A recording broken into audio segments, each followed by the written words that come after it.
read somewhere that you went on some digs as well. Yeah, my undergraduate degree is in archaeology. So I previously worked on excavations throughout Jordan. That's where I was based primarily.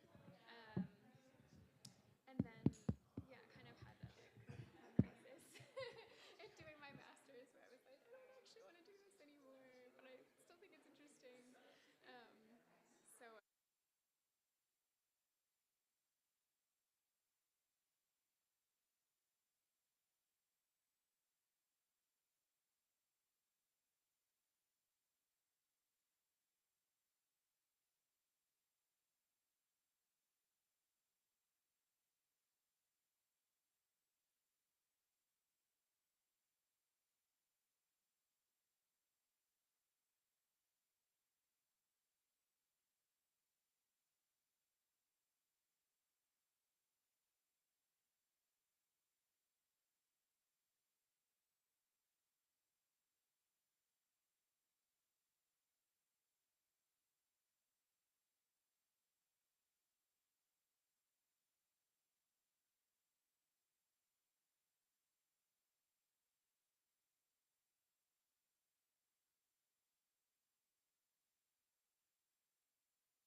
Good evening, everyone. I'm one of three introducers tonight, so I'm going to make it very, very short. I only want to, I'm only here. I'm Nicholas DiMancio. I'm head of the architecture department in the very small case that I don't know you, but to you and all the world, I just wanted to give a special welcome tonight to the last lecture of our spring series. It's been a really amazing series full of themes of environment, compromise, and challenge, all of which will be continued in tonight's lecture. And it's a particularly great point to finish on because this is, of course, the HTC lecture of our spring series, and our lectures and events next year will feature, I'm really delighted to say, the 50th anniversary of this remarkable program and the enormous contributions it makes, not only to the discourse of this department, but to the real establishment, growth, and continual evolution of the larger field of the history, theory, and criticism of architecture, which is such a fundamental part. So thank you all for being here tonight. Thank you to my HTC colleagues in particular, and I will leave it over to the event itself. All right, good evening, everyone. I'm Brittany Ellis. And I'm Maya Simon. And we're the co-chairs of the History, Theory, and Criticism Forum this year. And before introducing our speaker for this evening, we want to take a moment to acknowledge the support provided for this evening's event by the Architecture Department here at MIT. And additionally, we want to highlight the generous support of the forum across the year through the Tom Beischer and Lipstadt Stieber Fund, which helps to make these lectures possible. Secondly, we want to take a moment to acknowledge Indigenous peoples as the traditional stewards of the land and the enduring relationship that exists between them and their traditional territories. The land on which we sit is the traditional unceded territory of the Wampanoag Nation. We acknowledge the painful history of genocide and forced occupation of their territory. And we honor and respect the many diverse Indigenous people connected from time immemorial to this land on which we now gather. Now I'll hand it over to Maya to introduce our speaker for this evening and share some housekeeping.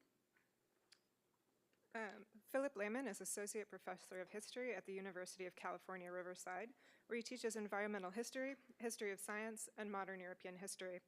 After receiving his Ph.D. from Harvard University in 2014, he worked as a research scholar in Department 2 of the Max Planck Institute for the History of Science in Berlin, where he co-directed the research groups Experiencing the Global Environment and Knowledge Practices in Bureaucracies.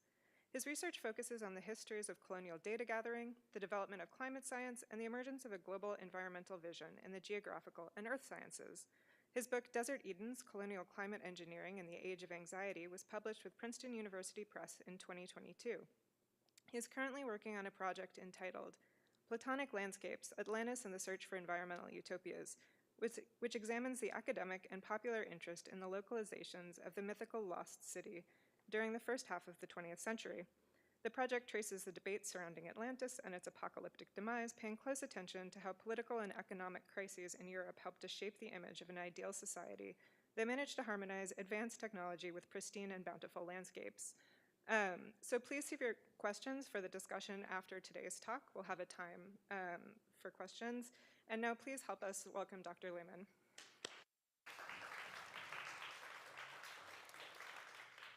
Thank you very much. It's great to be back here.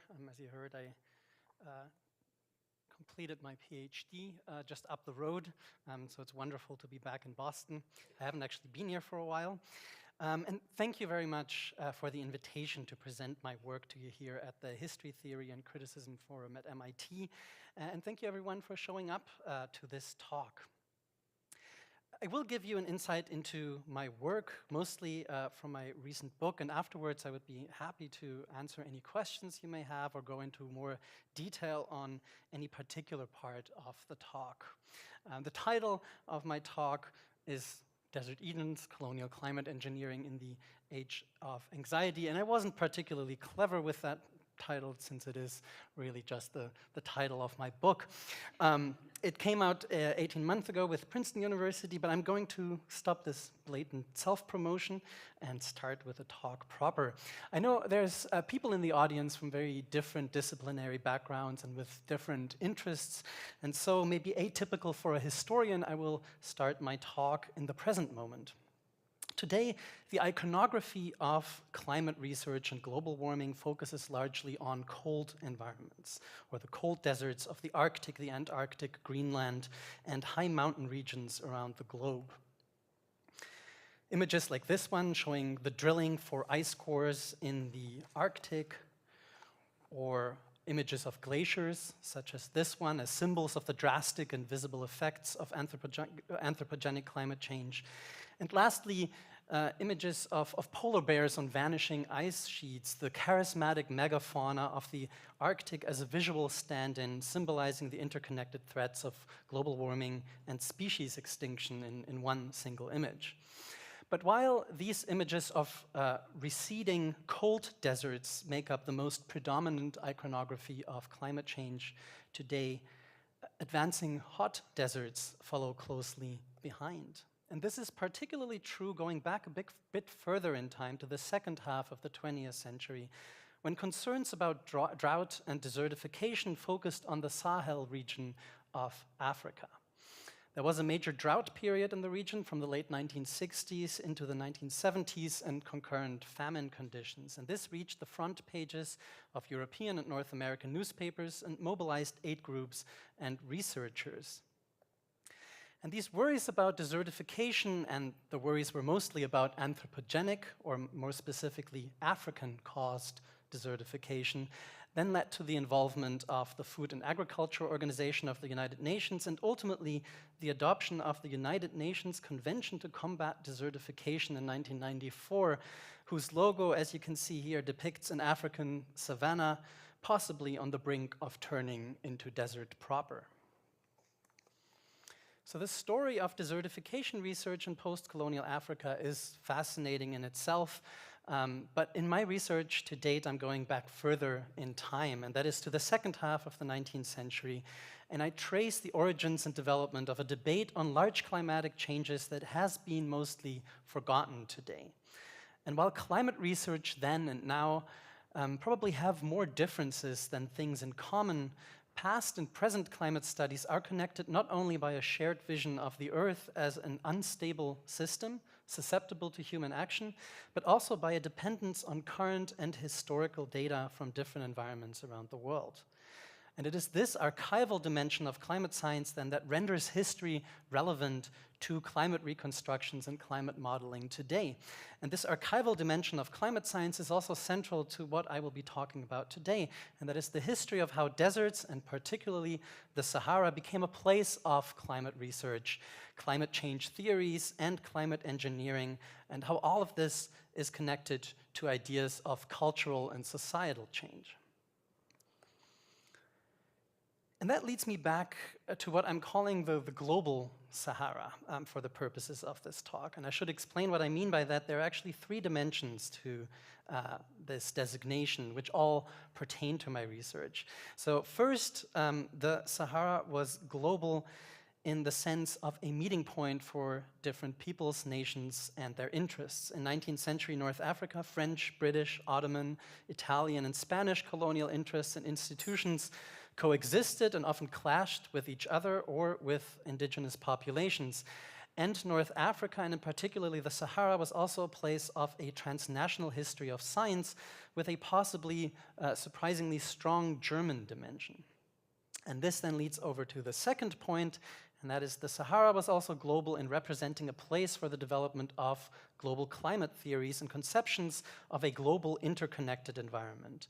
In the late 19th century, the Sahara became one of the prime locations for European travelers, colonizers, and scientists to gather data and to think about the variability of climate. And those ideas were discussed by scientists, but also left their imprint on other parts of cultural production. The Sahara thus came to stand as a symbol for the dangers of a dynamic and fickle nature that could potentially overwhelm and destroy any and all of the advances of science, industry, and technology, and even threaten the survival of civilization as such. And I will certainly talk more about that. And then third, that was only one side of the coin, because balancing this environmental anxiety was a technological hope to turn the allegedly useless desert environments into productive landscapes. So the Sahara was also global in providing a locale for some modernist engineers and design schemes that targeted continental and even global climate modifications to save not only an allegedly desertified environment, but also desiccated culture and civilization. And today I will focus mostly on the second and third point of this list, although the transnational and colonial encounters and imaginaries of North Africa are a very important subtext throughout my talk. But I will first focus in on the early and largely forgotten debate over the existence of large climatic shifts in the 19th century, and then in the second part we'll discuss the popularization of climate change ideas through the history of large engineering projects, and I'm going to talk about 2 projects in particular. And finally, I will then conclude with a few thoughts on how this history of the global Sahara can add to the contextualization of our current situation and predicament in an age of changing climates and changing politics.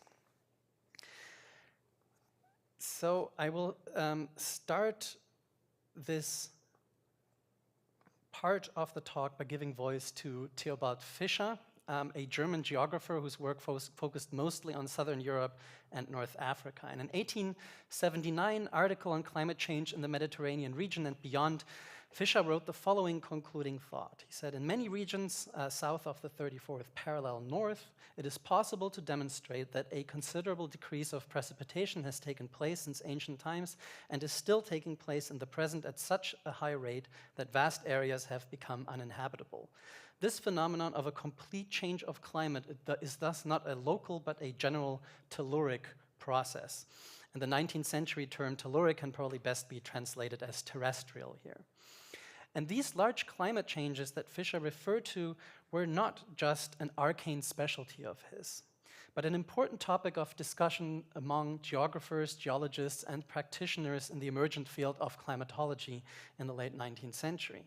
With old and new evidence from desert environments around the world, some European practitioners pondered the possibility of geological processes of desiccation and desertification in the 1870s. Ideas about large climatic shifts were certainly older than that, but the 19th century age of empire created the conditions for new scientific journeys and new data from non-European environments, and thus for a renewed dynamism of this debate about changing climates. And desert environments became particularly important for the debate as they represented, at least in the theories of some practitioners, not only dangerous or even pathological climates, and this goes back to Enlightenment ideas of climates, but the end results of climatic changes that had slowly dried up large regions of the Earth. And while the old colonial discourses of indigenous neglect and anthropogenic deforestation remained powerful, there was now also a group of climatologists, particularly a group trained in Germanophone universities, who argued for non-anthropogenic or natural causes for large climatic changes. Only processes much more powerful than human action could explain the supposed enduring climatic shifts that had turned forests into expanses of rock and sand. And the debate about large-scale climate changes in the Sahara then continued to the turn of the 20th century and beyond. Even the current research into a green Sahara period, having existed from about 12,000 to 5,000 years ago, is still a continuation of 19th century debates and often uses the same data as well.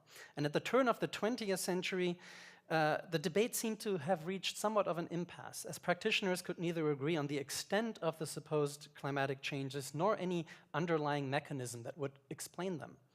But while the debate lost some of its vigor in the pages of geographical and climatological journals, the ideas and images of climate change in advancing deserts continued in popular geography and science magazines throughout Europe.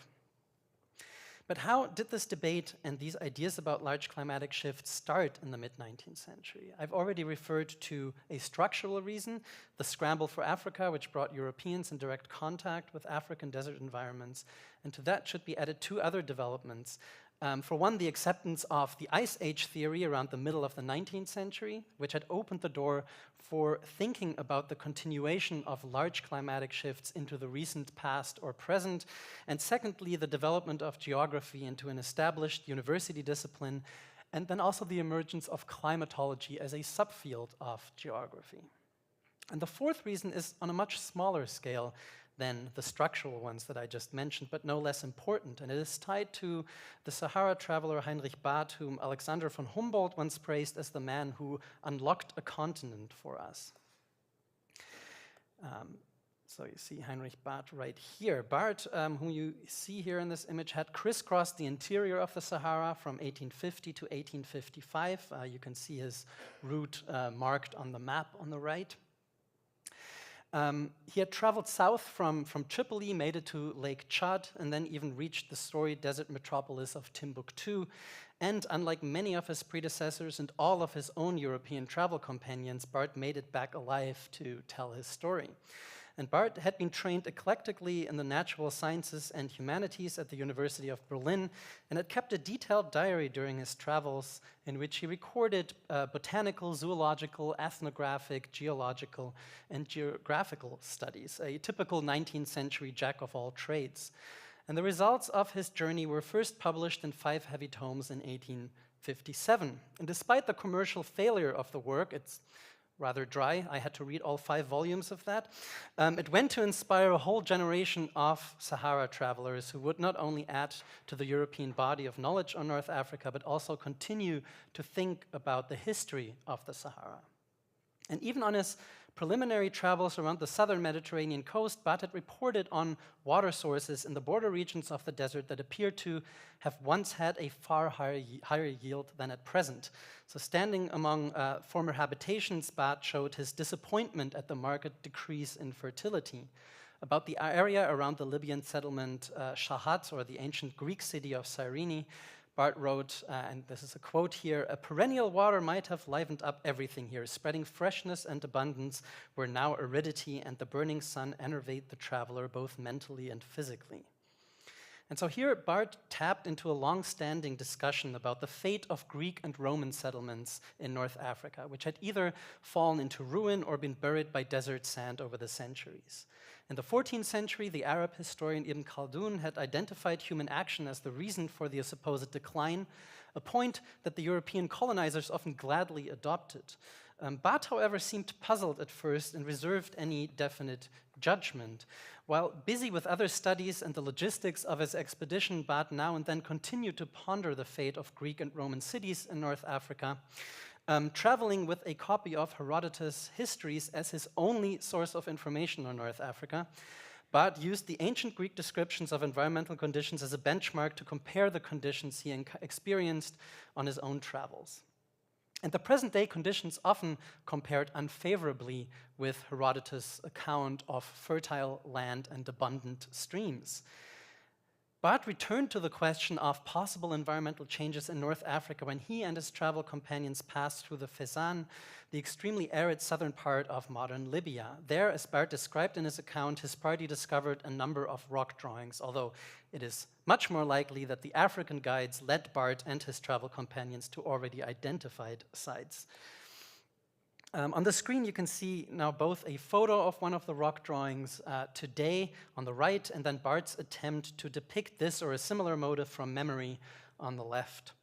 Barth was openly struck by the images, which would later go on to serve as inspiration for modern painters from Pablo Picasso to Joan Miró, who saw one of the exhibitions in the 1920s and 1930s showing copies of these rock paintings. And there's actually a really fascinating story to how these were copied, as these were usually young female art students who were sent out on expeditions into southern Libya to copy these drawings and then bring them back to Europe. Beyond the aesthetics, though, Barth was even more interested in the information the images contained. The motives depicted, among other scenes, antelopes, hunters, cattle, and other large animals, a strange sight in an environment that at present lay clearly outside the habitat of any large mammals, as you can see in this recent image of the Gilf Kebir area in the Fezzan, where the paintings are located, one of really the driest areas of the Sahara. So Barth himself already started to wonder about potential changes in the climate that might have desiccated the area, pushing the habitats of large wildlife further to the south. In his 1857 report, he referred to this process with a casual but noteworthy remark about environmental changes in the entire Mediterranean region and North Africa, stating that, and these are his words, "The quantity of water has diminished over the whole expanse of the old world."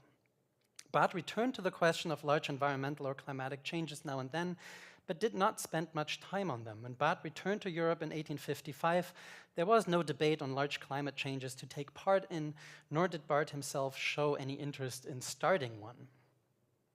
Barth's role in the climate change debate only took shape after his death in 1865. As avid readers of Barth's travel accounts, desert explorers in the 1870s picked up the thread and continued the search for evidence of a once fertile Sahara. By the 1870s, journal articles around Europe could already refer to a standard repertoire of knowledge on environmental and climatic decline in the desert. And as the debate over climate change in North Africa lacked numerical data reaching back further than a few years, Barth's account remained a treasure trove of coveted proxy data for climatologists who attempted to reconstruct past climatic conditions. Theobald Fischer, the author of the introductory quote on global climate change that I had up on the screen, used Barth's writings as important material to back up his arguments, which were, by the way, still very heavily based on Herodotus' histories.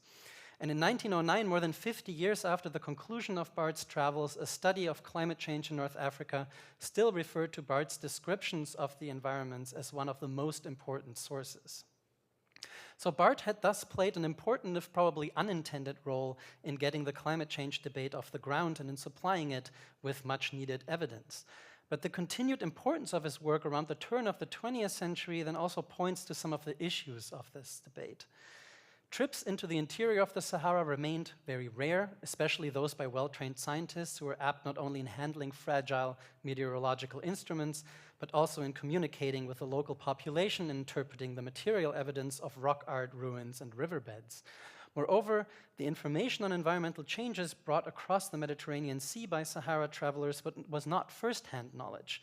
However heroically the explorers portrayed their own exploits, European adventurers were almost completely dependent on indigenous North Africans as go-betweens, who acted not only as guides, translators, mediators, and armed protection, but also as scientific informants.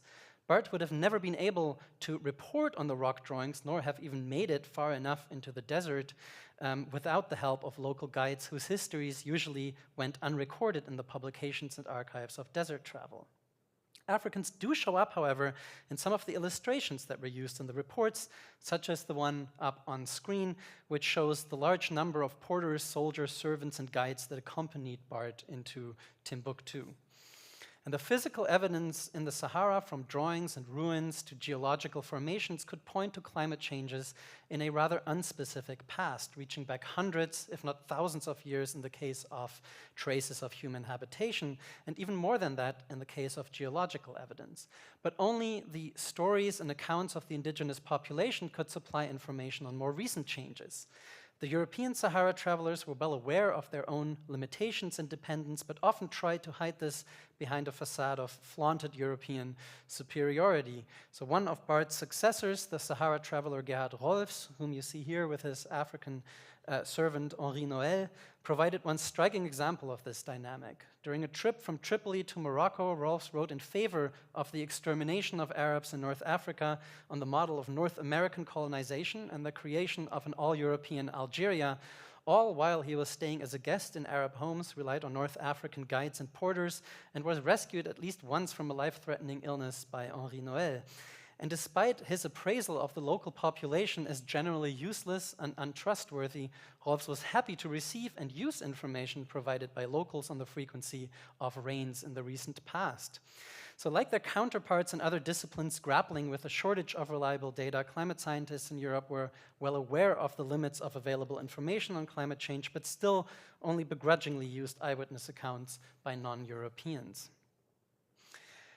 The mounting critique of local informants had two distinct points of origin. On the one hand, the European colonial occupation of North Africa brought about a sharpening of perceptions of racial and cultural difference, which contributed to the critique and further devaluation of local knowledge. And on the other hand, lashing out at local informants was also an expression of the growing frustration of climate scientists who could not overcome the persistent dearth of reliable and quantifiable data on the North African climate. The body of hard evidence on climatic changes remained thin, and even worse for the debate on climate changes, there was an increasingly glaring lack of any convincing explanatory mechanism for climatic shifts independent of anthropogenic action.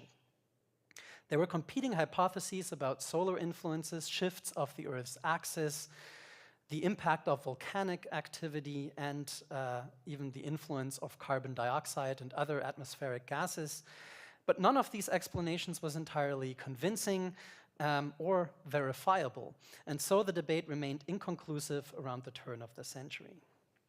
But the warnings about large climatic changes had already made an impression. On the screen, you can see a selection of articles from the 1870s to the 1910s from Britain and Germany that discuss desiccation and the drying up of Africa or even the entire Earth.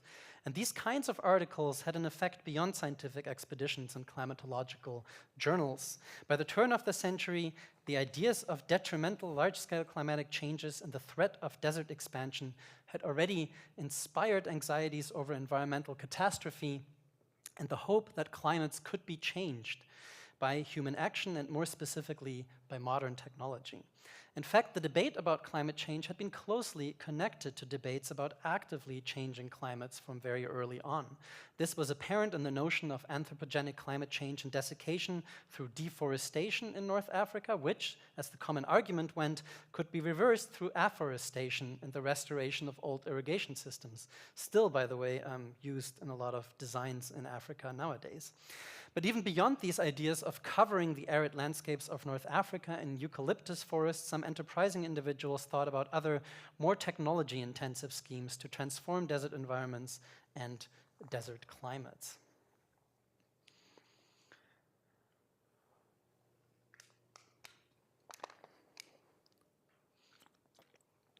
So this belief that deserts could be reclaimed and converted into productive landscapes now leads me over to the second part of my presentation, the Sahara as a place for large-scale climate engineering projects.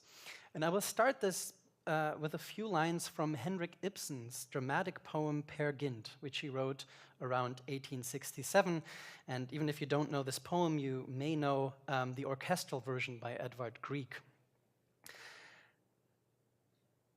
So the protagonist, in this poem, the protagonist Peer Gynt goes on a number of outrageous adventures from Norway to Egypt until he finds himself in the Sahara. And while surveying his position, he looks over to the Mediterranean lying behind a dam of sand dunes in the distance. And then Peer Gynt is suddenly struck by an idea, and he explains, "Dammed out, then I could. The ridge is narrow. Dammed out, it wants but a gap, a canal. Like the flood of life would the waters rush in through the channel and fill the desert. Soon would the whole of yon red-hot grave appear forth, a breezy and rippling sea." And he continues then, "The oases would rise in the midst like islands. Atlas would tower in green cliffs on the north. Sailing ships would, like stray birds on the wings, skim to the south on the caravan's track. Life-giving breezes would scatter the choking vapors, and dew would distill from the clouds. People would build themselves town on town. Grass would grow green round the swaying palm trees. The Southland, behind the Sahara's all, would make a new seaboard for civilization."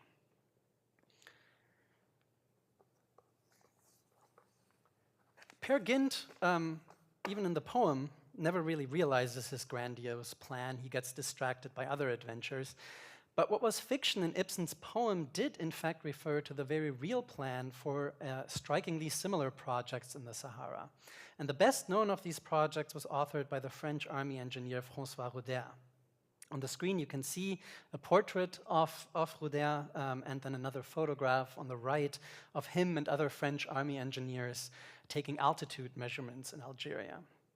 And taking the idea that climates in North Africa had changed and could be changed to their extremes, the enterprising Roeder devised an ambitious plan in the 1870s to rebuild the granary of Rome using the full force of modern technology at his disposal. His project was designed to attenuate the climate in a particularly hot and arid region of the Tunisian Sahara, which Roeder, once again citing Herodotus, had identified as a formerly fertile landscape and possibly even as the legendary city of Atlantis.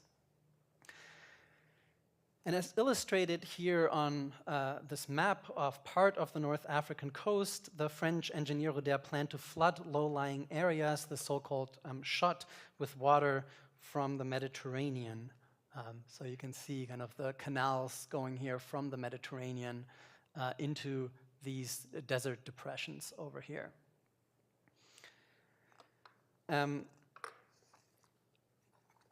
So yeah, Roeder foresaw then the channeling of water from the Mediterranean into the desert, and these new saltwater lakes that would be established obviously wouldn't be any good for irrigation. There would be salt water, but they would then serve as large evaporation bodies. Greater evaporation would lead to a higher rate of cloud formation and ultimately to greater levels of precipitation in the Sahara. This, at least, was Roeder's plan, which foresaw the slow transformation of the Sahara into ever larger stretches of fertile and colonizable land. I'm obviously here thinking about the French colonies. And in an exemplary fashion, the Sahara Sea combined a strong Saint-Simonian belief in modern technology with the circulating ideas of environmental and climatic decline.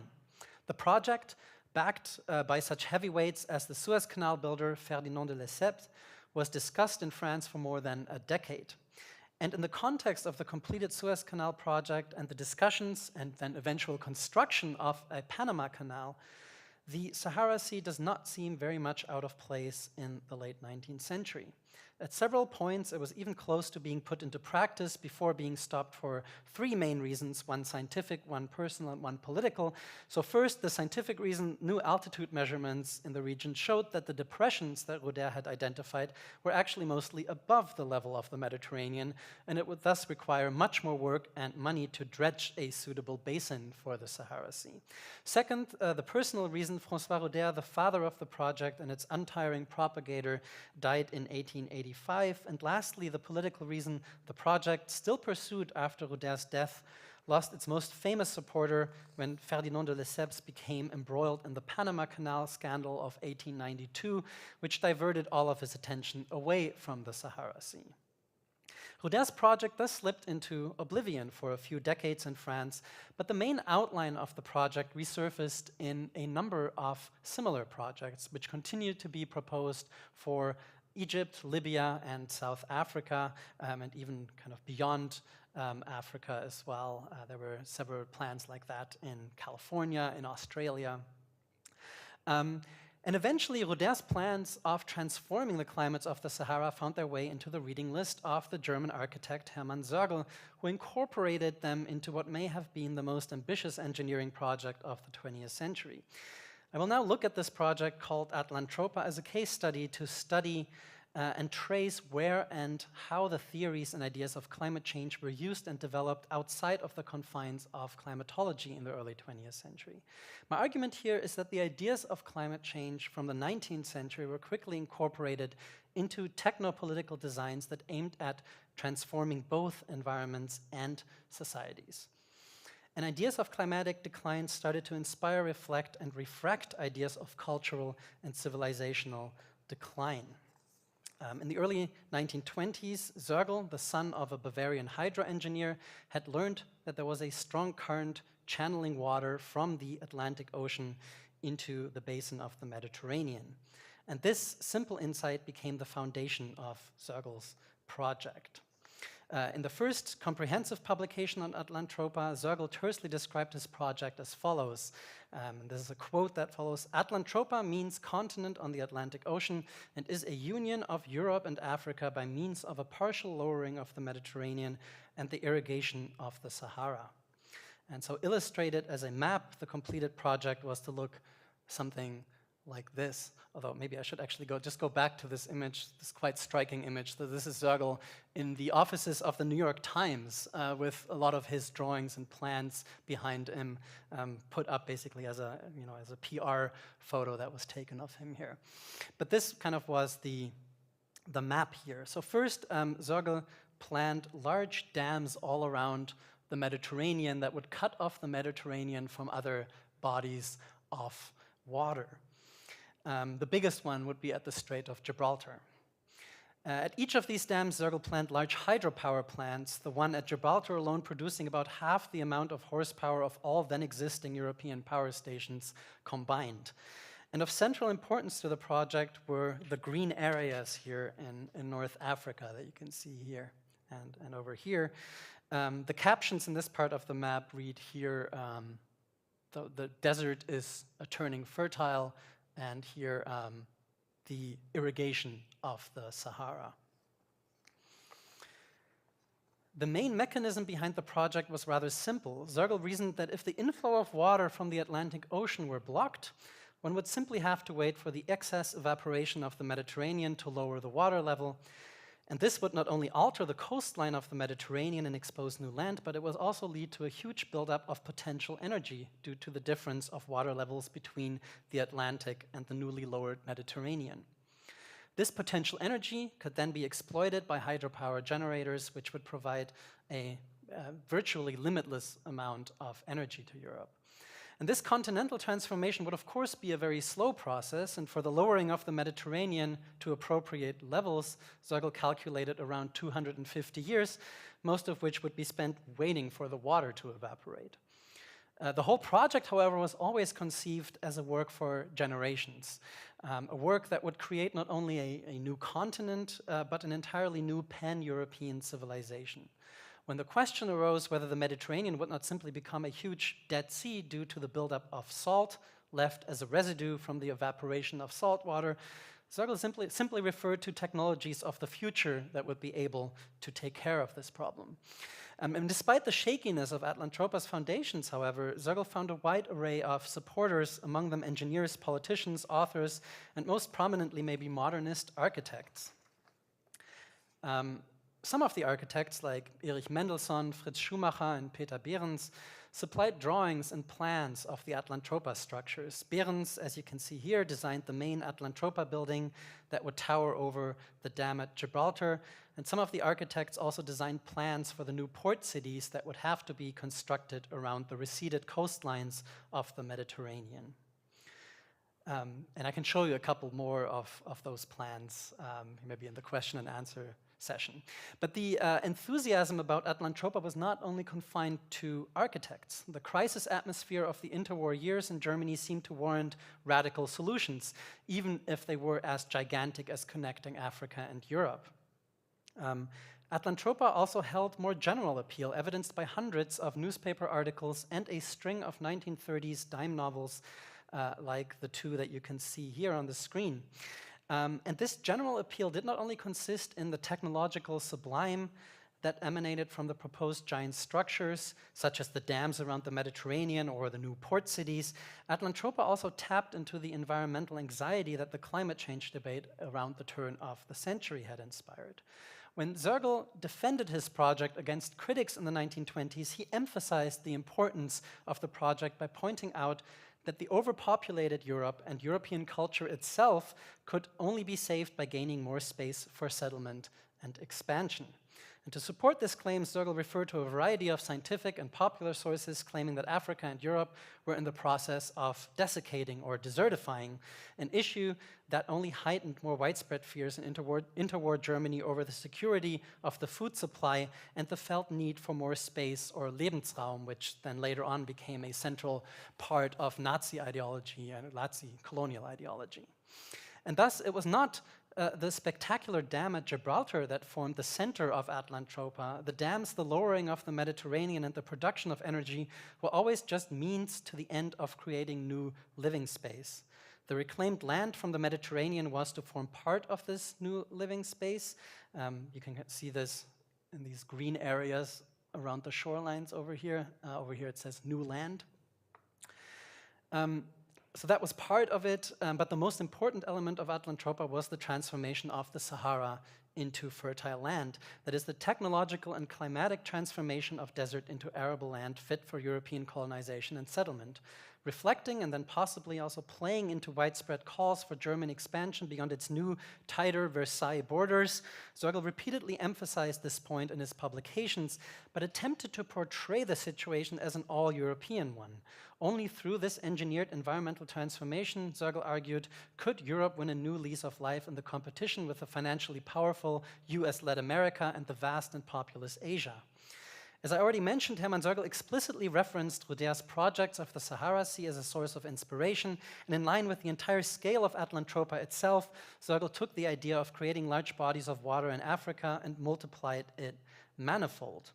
At a second stage of his project, Zörgel came up with not only a large irrigation plan for northern Africa, but a complete reconfiguration of the continent's geography.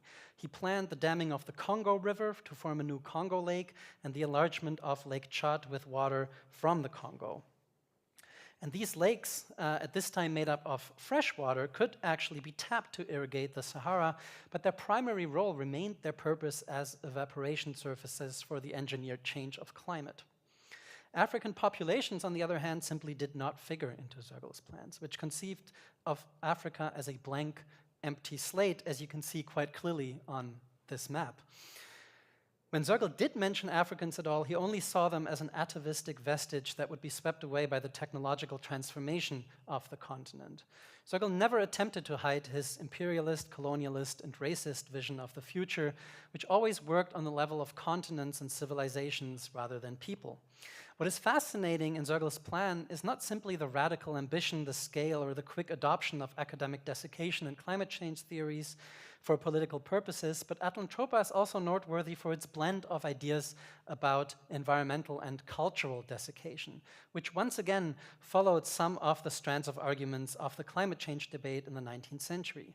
Zörgel was an avid reader and follower of Oswald Spengler's ideas of European decline, which not only became a defining leitmotif for conservative and right-wing intellectuals in the Weimar Republic, but also found its way into an eclectic array of theories from the humanities to the biological sciences. Spengler, who is now here grimly staring at you in stereo, described a European continent that was on the brink of extinction, both materially and culturally sapped of its life. The signs of this crisis situation were manifold, but Spengler cited deforestation and climate changes as the first two signs that the relationship between man and nature had been thrown out of balance. He developed these ideas in the aptly titled Decline of the West, which he wrote before the First World War and published in 1918. The Decline of the West made a huge splash in Germany and beyond, but also led to a wide variety of often contradictory interpretations which the 1931 Man and Technics could only partly resolve. And so many Europeans in the 1920s, or as so many Europeans in the 1920s, Zörgel had his very kind of own idiosyncratic way of reading Spengler. He also saw Europe, like Spengler, existentially threatened, in his view, by a desiccation of both the soil and the mind. Zörgel, however, did not pay close heed to the more pessimistic passages by Spengler, who famously equated optimism with cowardice and held little hope for technological salvation. Zörgel, in contrast, believed that modern technology was not only a, but the only solution to Europe's predicament. And where Spengler saw changes in climate as a deleterious effect of the ascendancy of technology, Zörgel acknowledged desertification and climate change, but sought to fight and reverse them by technological means. This would ultimately not only save the West, but instead create an entirely new, unified European society and civilization, which would finally be in tune with the technological advances that the Industrial Revolution had brought. The revolutionary changes in Germany of the 1930s, however, did not comply with Zörgel's vision. Despite Zörgel's best efforts to curry favor with the new government, the National Socialists showed only little interest in Atlantropa. This was mostly due to geography and had less to do with the ideas of environmental and climatic transformation. In fact, Nazi planners were quite interested in ideas of environmental modifications, but shifted the field of application from North Africa to the occupied areas of the East, where climatic and environmental transformation became intimately linked to the genocidal plans of Nazi colonialism.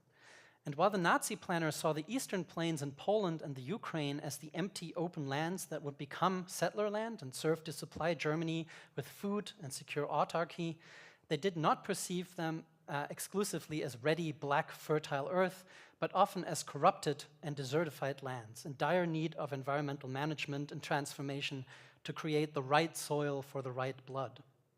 As for Atlantropa, after 1945, Zörgel founded the Atlantropa Institute and tried once again to propagate his project, this time as a solution to the growing tensions between East and West, and with its hydropower capacity as a cleaner and safer alternative to nuclear power. There was some interest in his project from various sites. Even the UN briefly discussed it in one of its founding assemblies. But after Zergel's death in 1952, Atlantropa receded into oblivion. And so Atlantropa remained in the realm of ideas. Just like the climate change debate of the late 19th century, Atlantropa did not make it beyond the initial stages. And yet, rather than just somewhat peculiar footnote to history, the ideas and theories of climate change and the utopian, or we would maybe say dystopian projects to actively change climates are important because they reflected, in a heightened form, common environmental and cultural anxieties and technological hopes in Europe. And so to conclude very briefly, I would like to just make 2 points about the significance of what I have called the global Sahara in the beginning. So first, the climate change debate of the 19th century and its legacy show not only how important colonial environments, and particularly colonial desert environments, were to the development of scientific theories of climate change, they also reveal how quickly scientific concepts became part and parcel of much wider discussions about cultural decline and the role of technology to restore not only nature but also society to their supposed original and unspoiled states. And what I would like to emphasize here is that a history of climate change ideas told through hot rather than cold deserts can not only shift the timeline of climate change research back into the 19th century, but also highlight different facets of the history of early ideas about changing climates. First, ideas that implied a large-scale vision of the interconnectedness of different environments around the globe. And second, interactions that were firmly connected to colonial experiences and colonial imaginaries. And third, ideas that emphasize the role of industrial technology in reclaiming environments. And fourth, ideas that put environments into a dynamic history of large environmental and climatic change over a very long durée, from the Ice Age to possible future climatic catastrophes.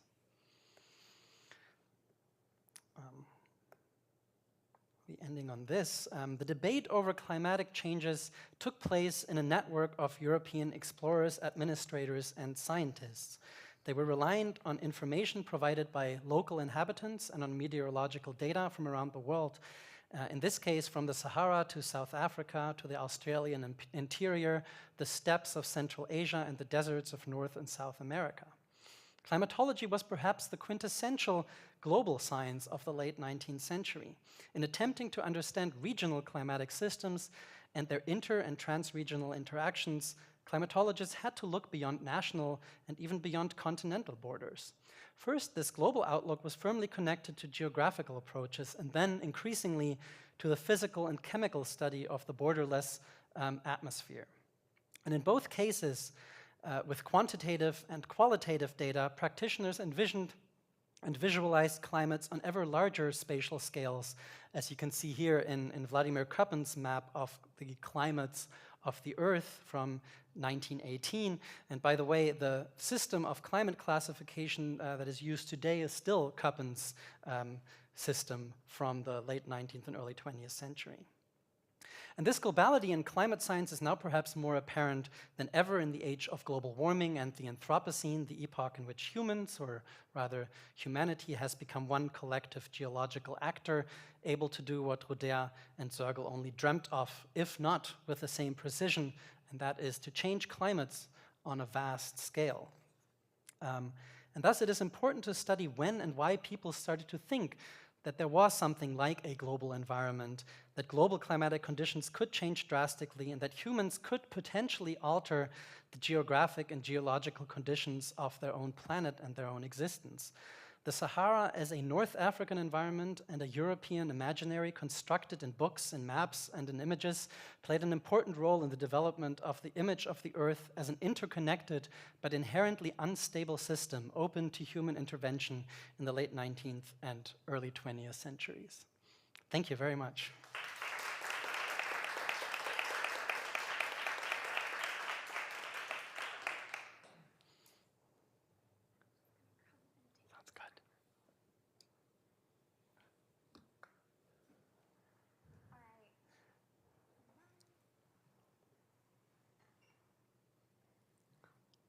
Okay, please join me in giving our speaker one more round of applause while you gather your thoughts. Thank you so much. Are there any questions to get us started? Thank you so much for this talk. It was fascinating. I have many questions, but I just wanted to start by asking about their ideas of what was natural or sort of necessary. Was there a telos that they thought they were bringing about in any of these projects? And I ask this because, as an early modernist, this pervades the way people think about anthropogenic action in nature. It's always, every side always says, we're doing what nature's will sort of would do naturally, natura naturans. And I don't know what the discourse is like at this point. So Bart and his colleagues, I'm wondering if that's part of it, or is it totally sort of about humans superseding and exceeding nature? Thank you.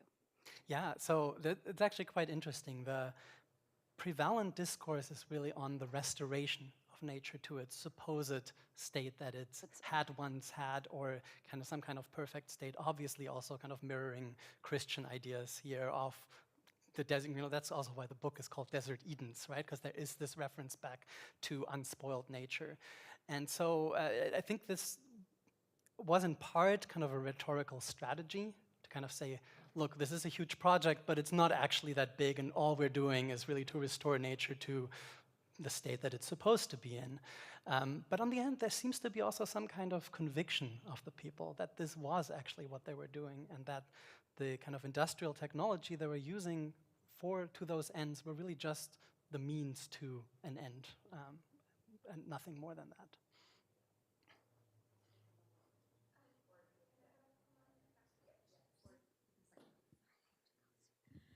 Hi, thank you so much. That was a really fascinating talk. And if I didn't think I could be more horrified by European colonialism, I think I found more fodder for that. I really like the title of your book as well, Desert Eden. So I want to ask you a question because I think it fits with the timeline. So I was thinking around this time, around many of the figures that you're speaking in 1872, the Assyriologist George Smith begins to decipher the Gilgamesh tablet, right, and the story of the Great Flood, etc. And I'm just curious if that moment somehow comes into sort of a rewriting or recasting of what ancient climate change looked like, or in Gilgamesh, these moments of deforestation, of cedar forests especially, to feed the building of these large cities like Uruk. So yeah, I'd love to hear your thoughts on that. Yeah, so I can't answer that in the most direct way, because I haven't found too much evidence of that. But the flood, you know, whatever flood that is, the biblical flood or flood from other kind of myth, you know, that it reappears in so many myths around the world, really does play a very big role. If we think about kind of Zergel's idea of damming the Mediterranean, again, this was an argument here, and this comes back to your question as well, of, well, this actually, you know, was dry land at some point, and then it was really the flood that caused kind of the water to kind of come into the depression of the Mediterranean from the Atlantic Ocean. And once again, Zergel's idea here of restoring nature to what it had been before that flood event had happened. And he refers there to mostly kind of geological writings there, but there is always this idea of this mythological, kind of the biblical flood in the background of this as well. So I think these ideas of kind of ancient civilizations, and particularly, you know, as I said, I mentioned Herodotus so much in my talk, and because it was so important for the Europeans working around that time, because they didn't really have much evidence to go on, but what they all had and what they could communicate with one another was classical training, because all of them had gone to school, and you know, especially in Germany, where kind of the Latin was a huge subject. You know, I went to school in Germany, even I still had to take 9 years of Latin. And so this kind of created this common language that people could converse to one another, and that went from humanists or people working in the humanities to people working in the sciences. And I think especially around climate and climatology was really an interesting science in the late 19th century, because it was not really clear where it would land in the disciplinary landscape, which was changing itself as well. And so often it was geographers, but then geographers who were also very much trained as historians in the humanities that would take on these issues and then bring their kind of knowledge of ancient writings to their climatological studies. Was fantastic. So I have two questions. One's very brief. The first one, and I apologize if this was mentioned in your and I missed it. Atlantropa, is that what is the etymology of that? Does that have anything to do with Atlantis? And then the second thing is, I know climatology is being explored in other regions, and I've seen a lot of the same kind of language in contemporary newspaper articles on the Arctic. And I was wondering, are these expeditions that are really mining data, but then also these large-scale infrastructural programs being done elsewhere and with different kinds of terrain? Yeah, so maybe first the first question, Atlantropa. Zergel argued no, it had nothing to do with Atlantis. It was really just about the Atlantic Ocean. But obviously the etymology of the Atlantic Ocean and Atlantis does go back to the same root. So yeah, there's some etymology there. But you could also argue that that was maybe also chosen because it did kind of evoke Atlantis among people. Again, Zergel argued that was not the case, but yeah. The second question was about kind of other environments. There were some of these kind of projects also devised in cold environments, very different kinds of projects, but also kind of trying to think about how can modern technology be used to create arable, colonizable land in Arctic or Antarctic regions, and also some ideas about mountain regions that kind of also goes into this idea of how to transform cold environments into climates that are more amenable to colonization. But I do think that deserts, and this is particularly, if you look at kind of the colonial geography, there were a lot of deserts there that Europeans had been colonizing over the 19th century. And especially in Africa, and this is why I think the Sahara is so important, that it is the desert closest to Europe. There are all of these writings. It has, North Africa was called the breadbasket of Rome. So these ideas that were very much prevalent in late 19th century Europe.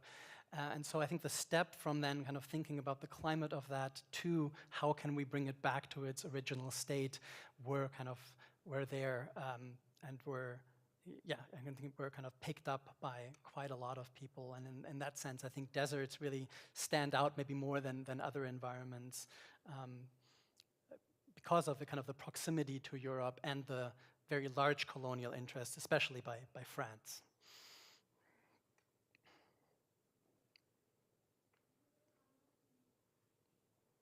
Thanks. That was really fascinating. I think similarly to a few of the questions you've already received, I'm interested generally in, again, the evidence that was kind of used for this idea that back in the day there was a more fertile environment in the desert and etc.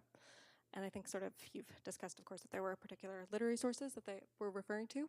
But since you mentioned as well the prehistoric cave drawings, things like this, I'm wondering what other sorts of visual or material evidence were used, if you know, and how this would have related to archaeology generally. Yeah. No, I mean, this was also the the high time of archaeology in the late 19th century, and talk about kind of the discovery of Troy during this time. So again, in Germany, this became kind of a very big topic, and the people that kind of traveled into North Africa and then into the border regions of the Sahara, they often cited and described ruins of former habitations, which were used very much riverbeds. Often also misunderstanding actually how environments work in North Africa, saying, oh, this riverbed is dry, must have been a river here at some point, not quite realizing, well, these are kind of not perennial rivers, but they kind of are seasonal. They exist during particularly strong rainfalls and not at other times. Yeah, so let's see other material evidence. We have the... Can I ask about fossils? Yeah, so... Fossils, yes, fossilized remains, not necessarily, not of prehistoric animals, but kind of remains of animals were used as well. So, for example, it's also remains, so bones of animals persist for very long times in the desert because there's nothing to really decompose them, and so you can actually find kind of bones of large megafauna in parts of the Sahara even today, and those are very, very old. People didn't really have any idea of dating them. Obviously now you can do that with radiocarbon dating. At that point nobody did, but they could at least give you evidence that at some point in the past, there had been large megafauna in the Sahara.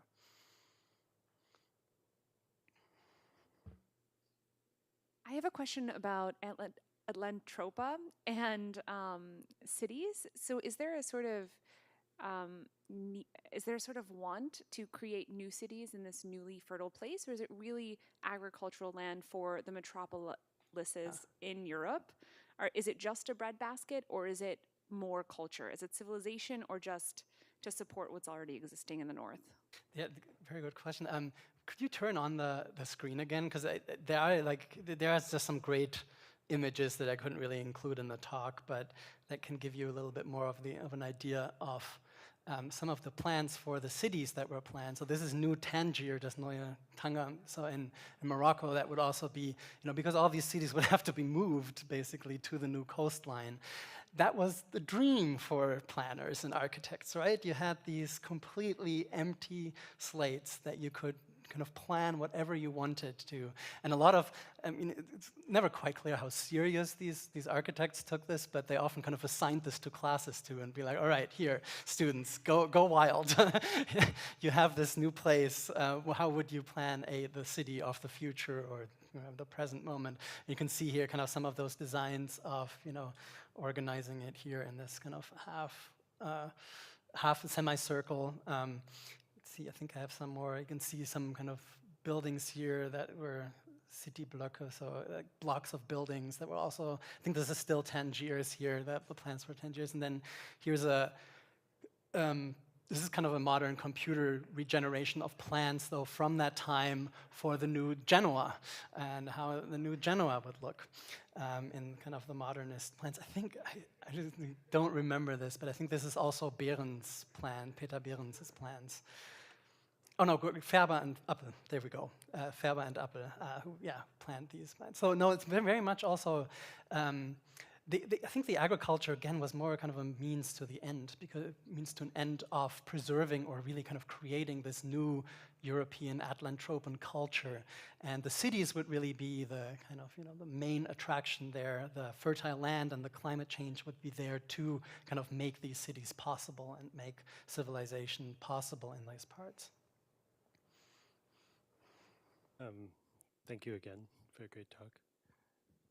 I don't quite know how to express this, but it's mainly this kind of incredulousness throughout. Like, did anyone really believe this? But the more serious version of this would be, and I'm sure you cover this in the book, but what was the vision of governance? So did he project that this kind of scale of insane intervention would require, and did he kind of plan that aspect of it out? So like the politics of the technopolitics, kind of reverse engineered? Yeah. I mean, Zergel was no friend of democracy, as may already be very obvious by just kind of these plans. But he had these ideas of a council that would be put together from the various European nations, with the ultimate goal always of not actually having all of these different European nations anymore, but just Atlantropans that would then kind of work together, but with a very kind of top-down political structure. He didn't go into too much detail on that, but it's very clear that this was, going to be a rather authoritarian regime that he was describing. The belief question is really interesting, because I think today we look at this and I think, well, this is just, technologically entirely unfeasible and makes absolutely no sense. And when you read through the criticisms of this, a lot of people kind of commented on this. Haushofer, for example, a geopolitician during that time, they never really thought that the technology was the utopian part of it.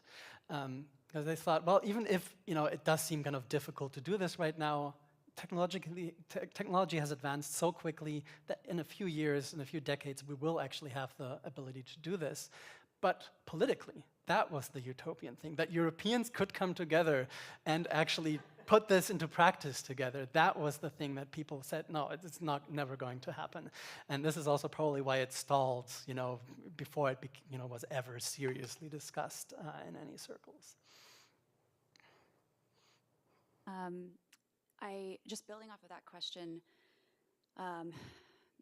I guess about impossibilities and projecting.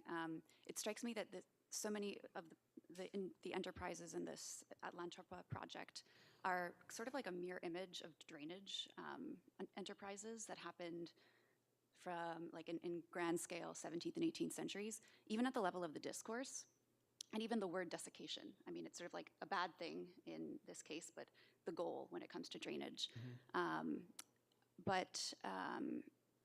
I'm sort of wondering about, I don't know where I was going with this question. I guess one part of this was about improvement. What word is being used? Is verbessern the sort of word they're throwing about? I see it across various contexts. And also about sort of expertise. As we sort of have all alluded to, these are just such audacious projects. And did any one of the sort of stakeholders or parties to these ideas believe that they possessed the knowledge needed? There was that illusion you had to, someone will figure out, I don't remember what exactly it was, in the future. But what sort of did debates on the ground about sort of who should be followed and trusted in these enterprises entail? That was useful to them at all? And I just ask this because when it comes to drainage, so many sort of ancient sort of mentions of imperial drainage projects, ancient Rome, start to be sort of evoked. So curious about that. Thank you. Yeah. No. Maybe first to the vocabulary question. I think the one that is actually most often used, and there's different words used, but is korrigieren, so to correct nature in some ways. So that something has gone wrong and you're kind of trying to correct it and to kind of put it back into its, the state that it's supposed to be in. As for the drainage, I was kind of like going through this. There isn't too much reference to Egypt. There's a lot of reference to Rome, and that is always kind of the first thing that people think of. And obviously, because you could actually still, and people even today still use some Roman waterworks in North Africa, right? They're still used today, and so people could actually see how they worked, but they could also see the ruins of some of those waterworks, which also then fed again this narrative of indigenous neglect of these irrigation systems that had fallen into disrepair, and thus had also kind of desertified or desiccated North Africa even further. So yeah, I haven't found much kind of on Egypt. I mean, if you go though to the Suez Canal and the construction of that, that kind of does kind of then go back a lot more into kind of obviously Egypt. But I do think the Suez Canal is really interesting. Was actually built right during that time, and that seemed also pretty crazy to people. And it was really also around the Suez Canal because to regulate the water, you need reservoirs that you can use to kind of keep the water level steady. And it was around those reservoirs that are in the middle of the desert in Egypt that people had realized, oh, there are local climate changes. And so people thought, well, if we then kind of scale this up, we're going to then, just build bigger reservoirs of standing water in the desert, and we're actually going to affect larger scale climate change. So I think there is actually, I think we can't just kind of say, oh, these are crazy projects and why did people believe in them? But rather, well, there were kind of some very large projects constructed during this time that seemed maybe just as crazy as the ones that weren't constructed before they were built.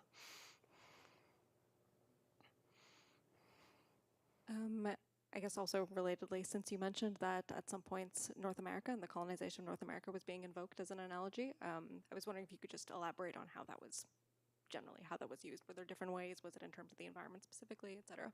Yeah. This is kind of a very German story as well, because often, or a lot has been made of Hitler's reference to the colonization of North America as a model for German colonization of Eastern Europe, and this is in Mein Kampf that Hitler goes into this.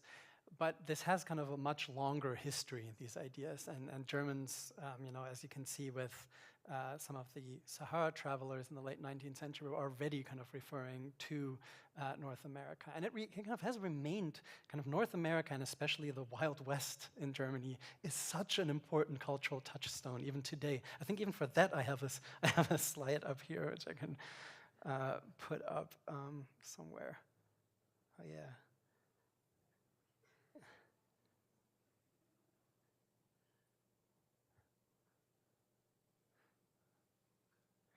So one of the kind of most well-known writers during that in the late 19th century, Karl May, who kind of wrote all of these stories of the Wild West, and that became kind of a very big cultural touchstone for Germany, into the second half of the 20th century, really, when these were the most successful movies in the second half of the 20th century in both East and West Germany were movies that dealt with the Wild West in one way or another. And Karl May, though, also then, this is the last image over here, he also wrote on Africa. And so there is also kind of the comparison was kind of made also by novelists and other cultural products in the late 19th century.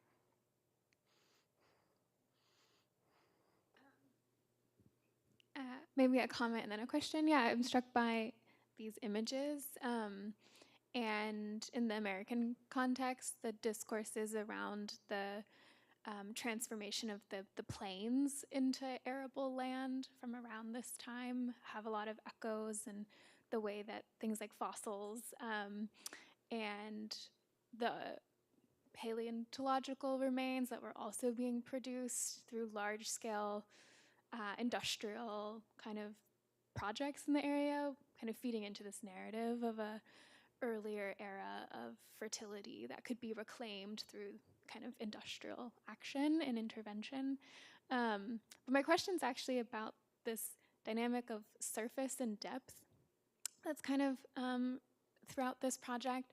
And I'm really struck by the idea of creating in Atlantropa not only more arable surface and more livable surface, but also these large surfaces of water for evaporation, and very much thinking about a relationship to land based on surface. Was there a concern too for the kind of interiority of these spaces or proposed new spaces? I'm just thinking about, at the same time, all of the really large-scale tunneling projects, sewage projects, utopic projects of communities underground, whether there's any relationship there. Yeah, I haven't found too much, I have to say, with the projects that I'm looking at, the engineering projects. But what I think is kind of interesting when you think about climate in general, and those projects obviously dealt with climate, is that climate in the late 19th century, as I said, was mostly housed in geology and in geography, and was even defined as kind of the average of atmospheric conditions, but on the surface of the Earth. So climate wasn't up there, but was like really down here. And it's really only with climatology then moving from kind of geology and geography into the atmospheric sciences, or into physics and chemistry, that climate becomes something that's really kind of happening more up there rather than down here. And so we have this kind of, there's definitely the kind of spatial shift of how climate is conceived. And I think what was really helpful for people in the late 19th century is that climate was conceived as a terrestrial, or as they said often, telluric phenomenon, and not as an atmospheric one, because then you could argue, or the kind of connection between that and human habitation, human action, and those projects became a lot easier to kind of sell.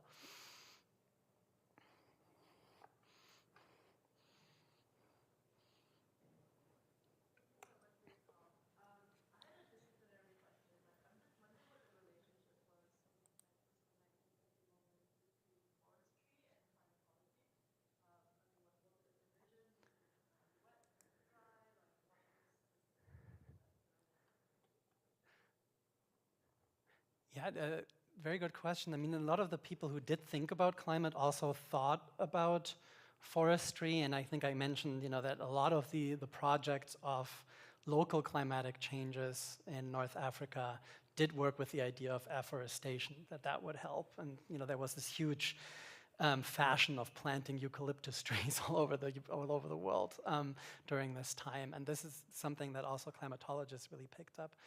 But I do think that because at least in Germany, and forestry was something that Germans had developed a long time and then also exported to other places. If you look at the kind of geography of German foresters in the 19th century, they're kind of everywhere, in North America and India. And but this was these foresters were often, or not all of them, were actually university trained. So they were the kind of were kind of trained as in apprenticeships. So there was kind of this disciplinary, or even the university, non-university divide sometimes between people who are geographers trained in universities and foresters who were not necessarily trained in universities. But forestry as kind of a concept remained extremely important to climatologists, and even today when you think of if you've heard of these ideas of creating a forest belt in Africa and the Sahel zone. And that kind of goes back to these ideas again of, forestry is really the way to, change climatic conditions, or at least kind of stop desertification from happening in particular areas.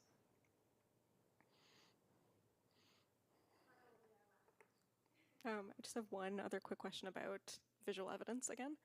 I'm wondering if you came across any suggestion at any point that sort of rock drawings might not be sort of representing what was actually a reality, like that they might those sort of rock drawings, that they might not actually have been representing an actual environment that existed, but they were sort of imaginary. Not so much. I was actually kind of struck when I first read about this that I thought, well, could have just been people who traveled through, right, and were missing the kind of nature that they come from and drew it then on the rocks and then continued on their travels. But I think also because there's so much of that art in that area that it seems very much unlikely that was the case, and that really must be more kind of that there was human settlement. Today we can also say, yes, there was, because the Sahara was actually much more fertile, but